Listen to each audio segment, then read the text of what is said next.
What are you seeing in the data through the port in your most recent month about demand, about prices on container ships? What are you doing here at the Port of Los Angeles? I think in general, Ed, we're past the worst of this, whether it be the health of the worker, the variants of COVID-19, the stacks of ships out in the Pacific Ocean. For the month of May, we'll move nearly 970,000 container units. It'll be our third best month in history. The cargo keeps going because the consumer keeps buying. Those inventory levels have to be built up across a wide spectrum of retailers and importers. That is your latest data for the month of May that you've just been outlining there. What do you want the president to do? You know, clearly he feels that tackling supply chain bottlenecks in layman's terms, but the flow of containers through this port will help bring inflation down. But what is it you want him to actually do, action, on behalf of the nation? Well, this is continuing an ongoing conversation since just after inauguration, when he placed the executive order on supply chain and specific commodities, all the way through to the cabinet members who we've been working with every day, and the White House, specifically the National Economic Council. What we've got to do now is continue to increase fluidity of cargo, get it to market so we can bring the next ships in.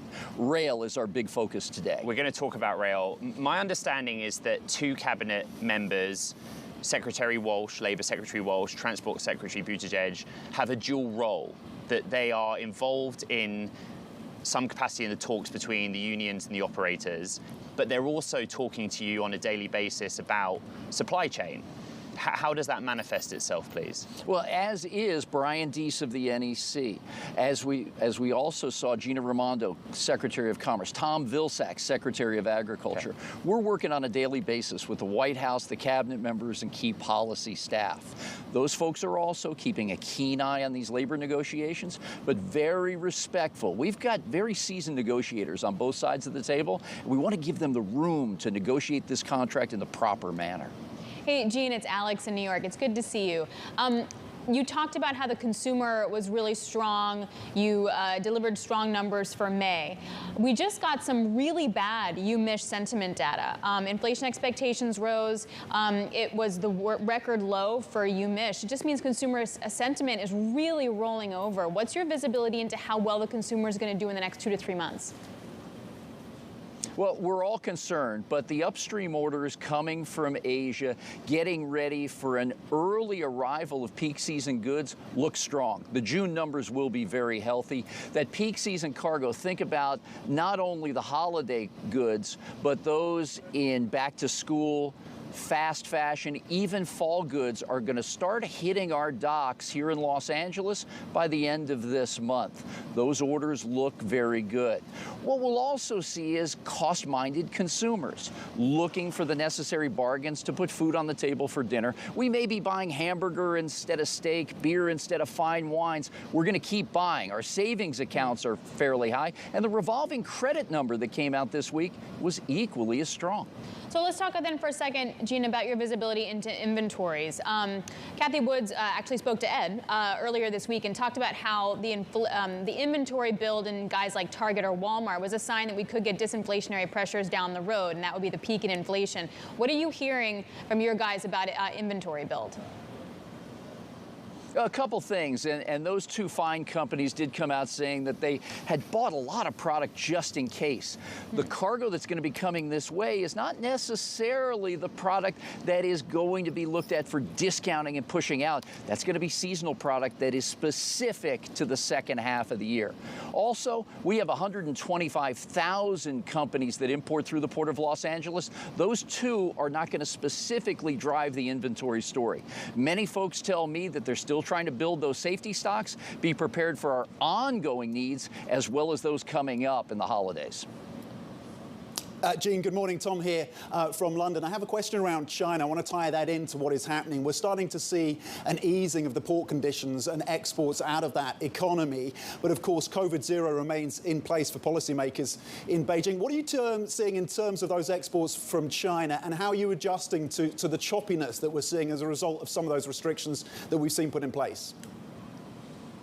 Well, Tom, as you know, I lived in Shanghai for a number of years, keep up with a lot of folks there on the ground. We're in the 11th week of the lockdowns in Shanghai and did not see the precipitous drop in cargo that some observers had called for.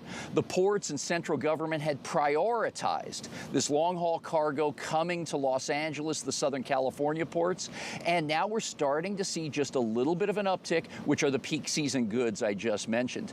But realistically speaking, the Port of Shanghai has been running at about 85 to 90% of true capacity, and the neighboring port of Ningbo is up 25% during this lockdown period. They've really stepped up to pick up the slack of these exports from China. Okay, Gene, let me bring it back to the conversations and the discussions around the dock workers there in Los Angeles. Do you expect, just to be clear, do you expect to get a deal by July the 1st? No, I don't. History has shown that these negotiations go beyond the traditional expiry, but the rank and file dock workers who've been on the job an average of 6 days a week since the pandemic began are going all out. There's work for everyone who wants it. Both the union leadership as well as the Employers Association have stated to me, as we broadcast in our press conferences the last 2 months, that they're going to continue to work as hard as they can at the table while everyone is out moving cargo. We don't want any disruption to the American supply chain. The context is valuable. There has not been a strike since 1972. In 2002, the PMA temporarily shuttered essentially the ports for a period of days. It's estimated it cost the US economy $1 billion a day. You can understand the anxiety about a potential impasse, whether it's an official strike or not. Do you see a strike happening, first of all? And second of all, are we really at risk here that container rates just shoot up because things get slowed down again? Yeah, personally, from my vantage point, I do not see a strike on the horizon.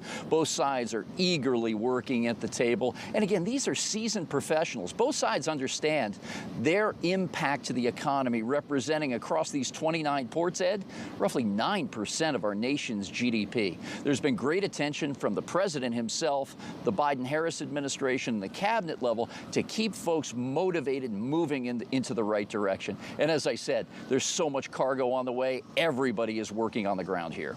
Are you actually making progress here at the port? And in all honesty, the big infrastructure technology program you're running, upgrading, are you getting us to a place where this isn't going to happen again? Well, you cannot say never on anything in the supply chain. It's like any type of craft. There's always something you want to improve, Ed. But we have seen some really great steps forward. In January, we had 109 ships waiting outside this port complex to get in. Today, it's under 20. The amount of time cargo sits waiting for its next move off the docks into the U.S. economy is just about where it was pre-surge. And we're moving more cargo out of the port to the interior of the U.S. than ever before.